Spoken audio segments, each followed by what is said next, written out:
It's time again to meet more people, a lot of new people. It's Rambler Party Time.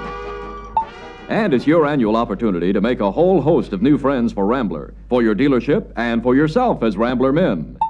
Starting in mid-January, your surprise party guests will begin to arrive to win free Ramblers, trips, cash awards, and the many other prizes provided and paid for by American Motors Corporation. Now, have you ever asked yourself, why Rambler makes it possible for people to win all these valuable prizes? This is the reason, the only reason. The purpose of Rambler's $3 million Danny Kaye surprise party and the previous contests and sweepstakes sponsored by American Motors Corporation is to bring people to your dealership, giving you a wide-open shot at competitive owners. Now, it is often pointed out that these people aren't coming to buy. They come to get something for nothing. That's true. Many of those who come in at this time aren't interested in buying, at least not right now. But every person, every family is a prospect. If not right now, perhaps in 6 months. And perhaps not just for one car, but for two, and in some cases, 3. So keep in mind, every friend you make for Rambler today represents up to 3 potential new or used car buyers later. Potential sales that may become actual sales at any time. Remember, too, that a large number of these coupon-carrying guests are now Rambler owners. Advertising research shows that people are more likely to read a product ad after they've bought the product, and the coupon is in an ad. You may be surprised to learn that about 1 out of every 3 coupon guests owns a car from 2 to 5 years old. Nearly 20% of this group will buy a new car within the next 12 months, and more than half of these will buy Rambler. Where can you find hotter prospects? Many Rambler men take full advantage of this great sales-building opportunity, an opportunity that couldn't come about any other way, an opportunity to resell Rambler owners, and just as important, to show competitive owners the many advantages of owning and driving Rambler.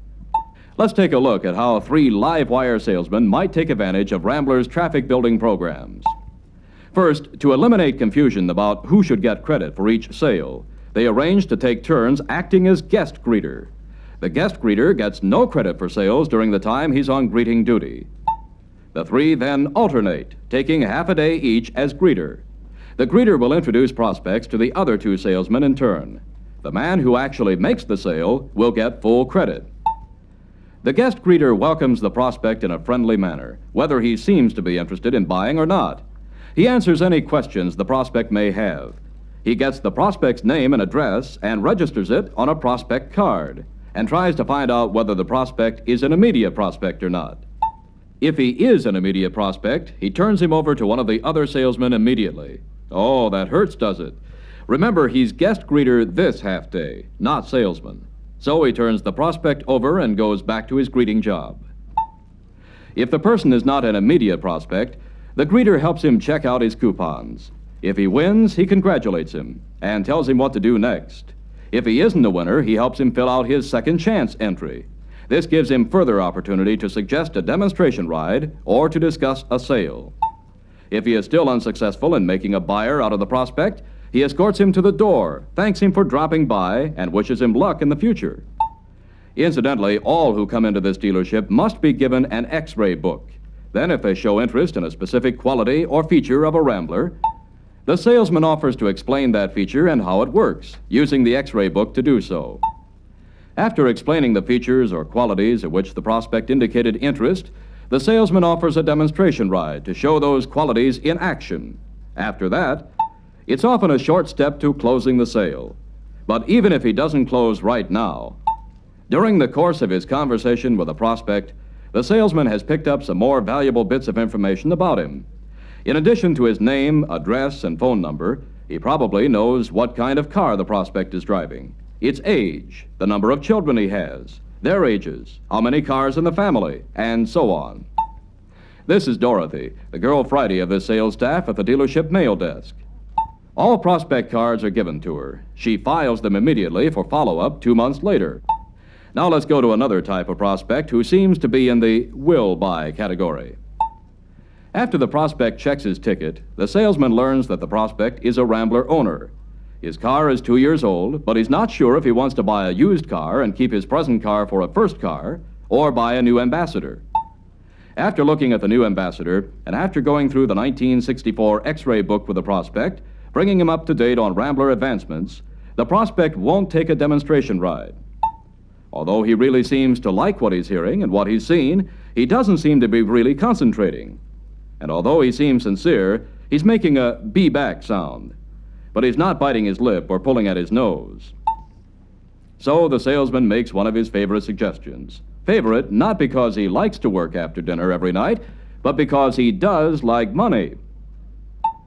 The suggestion is, say, instead of you bringing your wife back later, why don't I pick you and your wife up, let her ride in a new Rambler and drive it? So it's settled. This live wire salesman will pick them up shortly after 7. And the odds are good that he'll have them back to sign a contract before they close the office at 9. But maybe the next 10 prospects will be about as hopeless as this one. Hopeless as far as today is concerned, at any rate. He listens intently to the entire presentation. He reads the X-ray book from cover to cover, even continues studying it while the salesman takes care of another customer. Then the salesman comes back and they talk some more, lots more. Then just before he leaves, the prospect reveals that if he hadn't just bought a '64 rimfire, he'd seriously consider buying a Rambler. No, the salesman doesn't throw the lonesome hour killer out. In fact, he politely bids him goodbye.